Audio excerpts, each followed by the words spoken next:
کے پروگرام میں آپ منافقت کی انسانی صورت دیکھیں گے۔ قول اور فعل کا تضاد کسے کہتے ہیں یہ آج مجسم شکل میں آپ کے سامنے آئے گا۔ پاک بازی کے لبادے میں چال بازی اور پارسائی کی آڑ میں حرام کی کمائی کا عملی نمونہ آپ کو آج نظر آئے گا، اور اس سب میں اگر آپ اور ہم دیانتداری اور صدقے دل سے دیکھیں تو ہمیں اپنے معاشرے کا عکس بھی دکھائی دے گا، کیونکہ بحیثیت قوم ہم سے اچھی اچھی باتیں جتنی چاہے کروا لیں، لیکن ہمارے کام ان تمام باتوں کے بالکل الٹ ہوں گے۔ نیکی اور بھلائی پر لیکچر دینے میں ہمارا کوئی ثانی نہیں، لیکن ہمارے عمل کا ہمارے اپنے لیکچر سے دور دور تک کوئی لینا دینا نہیں ہوتا۔ مذہب کی تعلیمات پر عمل کرنے کے موضوع پر ہر کوئی لمبی چوڑی تقریریں کرتا ہے، لیکن اکثریت ان تعلیمات کی روح کے منافی زندگی گزار رہی ہے۔ بحیثیت معاشرہ ہمارا سب سے بڑا مسئلہ منافقت ہے۔ ہم جو کہتے ہیں وہ کرتے نہیں، اور جو کرتے ہیں وہ کہہ نہیں سکتے۔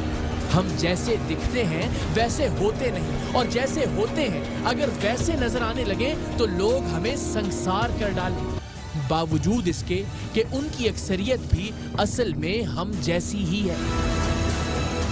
آج کے سرعام میں ٹیم سرعام نے منافقت کو اس کے نقطۂ عروج پر لے جا کر بے نقاب کیا ہے۔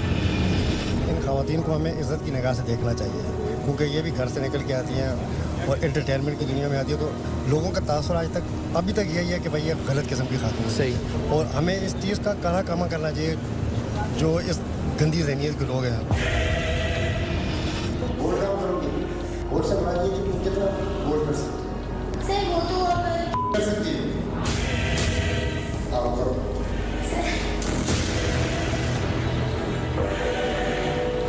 کام اپنی جگہ دوست ہیں۔ ایک ایسا شخص جس نے film, T V, news channels, modelling اور سنگنگ کی ٹریننگ کے لیے کراچی کی مرکزی شاہراہ فیصل پر ایک اکیڈمی بنا رکھی تھی، اور جو اس اکیڈمی میں آنے والی ہر لڑکی کو پاکستان کی سب سے بڑی ہیروئن، اینکر یا پھر سنگر بنانے کے خواب دکھاتا تھا، اور اسے اس مقام تک پہنچانے کے لیے جو کچھ کرنے کا تقاضا کرتا تھا وہ سن کر انسان کے کان سرخ ہونے لگے۔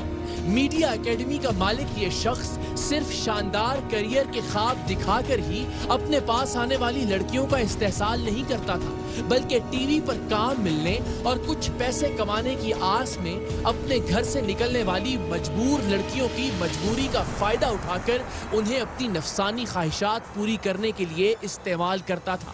ایکٹنگ، سنگنگ یا اینکرنگ کی فیلڈ میں پاکستان کی بڑی سٹار بننے کے لیے اس کی میڈیا اکیڈمی میں جانے والی لڑکیاں ہوں، یا پھر مختلف چھوٹے موٹے رولز ملنے کی امید میں اس کے ہتھے چڑھ جانے والی نو آموز اداکارائیں، یہ اس ہوشیاری اور چالاکی سے ان سے اپنے مطلب کی بات کرتا کہ سامنے والی لڑکی کے پاس اس کی ہوس پرستی کا شکار بننے کے سوا کوئی چارہ ہی نہیں رہتا تھا۔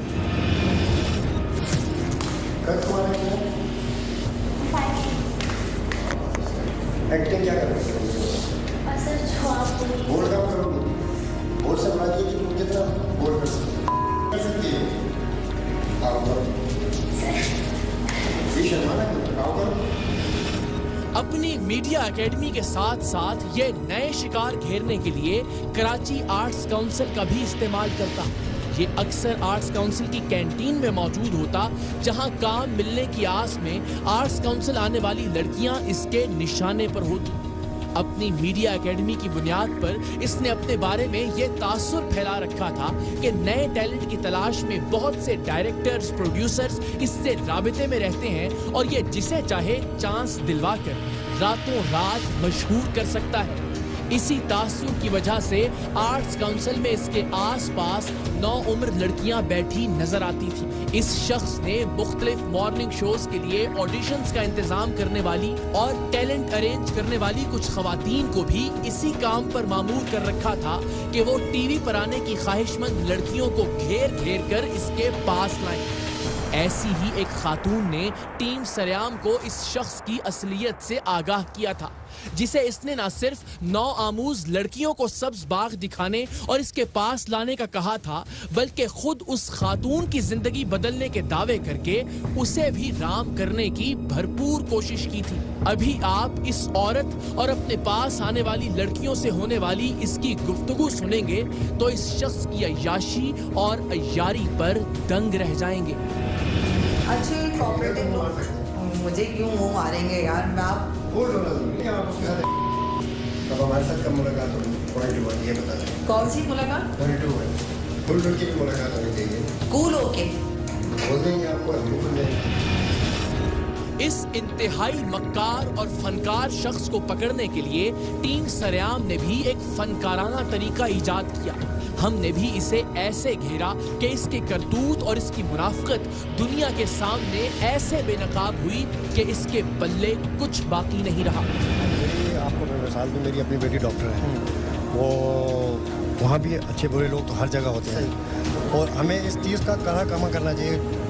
جو اس گندی ذہنیت کے لوگ ہیں ان کو پوائنٹ جس طرح آپ کی ذہنیت آپ سمجھتے ہیں گندی ہے یا اچھی ہے؟ یہ تو آپ بتا سکتے جو بھی بچیاں آپ کے پاس آتی ہیں کام کے لیے یا پھر اس میں اکیڈمی میں، ان کے ساتھ بالکل ٹھیک سلوک روا رکھتے ہیں آپ؟ یہ جتنی باتیں یا جتنا لیکچر آپ نے بھی دیا ہے، آپ کے خیال میں آپ اس کے برعکس کوئی کام یا کوئی بات نہیں کرتے؟ کرنا بھی نہیں چاہیے۔ یہاں کا ماحول دیکھیں، میں آپ کو ایک بات بتاؤں، یہاں کا تھوڑا فری ماحول ہوتا ہے، ہاں اس میں اگر ایڈجسٹ ہو سکتے تو آگے تک نہیں ہو۔ اگر آپ ایک لمٹ رہو گی نہیں، میں یہ کرنا ہے یہ نہیں کرنا، تو پھر اسپیڈ میں مانا۔ فری ماحول میں کیا کیا ہوتا ہے یہ ذرا ان کو سمجھائیں۔ آپ کس حد تک بول کام کر سکتی ہیں، کس حد تک، یعنی اپنا جسم دکھا سکتی ہیں۔ جہاں پاکستان میں نارملی ہوتا ہے نا، ہاں بالکل اس حساب سے تو پھر ٹھیک ہے۔ سین ہوتے ہیں نپٹنے کے، وہ سب کر سکتے ہیں۔ کہ میں آپ کو گانا بتاتا ہوں، اس میں یہ آپ کر سکتے ہیں۔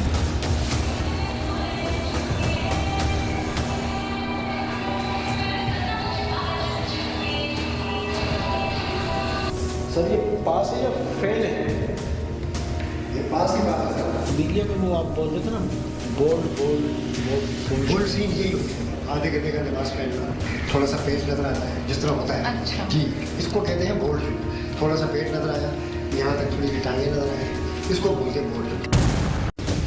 میڈیا انڈسٹری میں کام کی تلاش میں آنے والی ہر لڑکی پر بھوکے درندوں کی طرح جھپٹنے والے اس شخص کے بارے میں پہلی اطلاع ہمیں ایک خاتون کوآرڈینیٹر کی جانب سے ملی۔ یہ خاتون مختلف مارننگ شوز اور ٹرانسمیشنز کے لیے آڈینس کی کوآرڈینیشن کا کام بھی کرتی تھیں اور ٹی وی کے چھوٹے بڑے پروجیکٹس کے لیے نیا ٹیلنٹ مہیا کرنے کی ذمہ داری بھی نبھاتی تھی۔ مختار عباسی نام کے اس شخص کی یہ شہرت اس کوآرڈینیٹر تک بھی پہنچی کہ اس کی پہنچ بہت سے ڈائریکٹرز اور پروڈیوسرز تک ہے، جنہیں آئے روز اپنے نئے پروجیکٹس کے لیے اداکاروں، اداکاراؤں، ماڈلز اور سنگرز کی ضرورت پڑتی رہتی ہے۔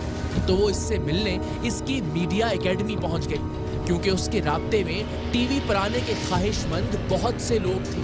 سو اس نے مختار اسلم نام کے اس شخص کو پیشکش کی کہ اسے یا اس کے دوست ڈائریکٹرز پروڈیوسرز کو جب بھی کسی نئے ٹیلنٹ کی ضرورت ہو تو وہ اسے بتائیں۔ وہ انتہائی کم پیسوں میں اور انتہائی معقول کمیشن میں نوجوان اور ٹیلنٹڈ لڑکے لڑکیوں کا انتظام کر دے گی۔ لیکن اس پیشکش کے بعد یہ اس میڈیا اکیڈمی کے مالک کا جواب سن کر ششدر رہ گئی۔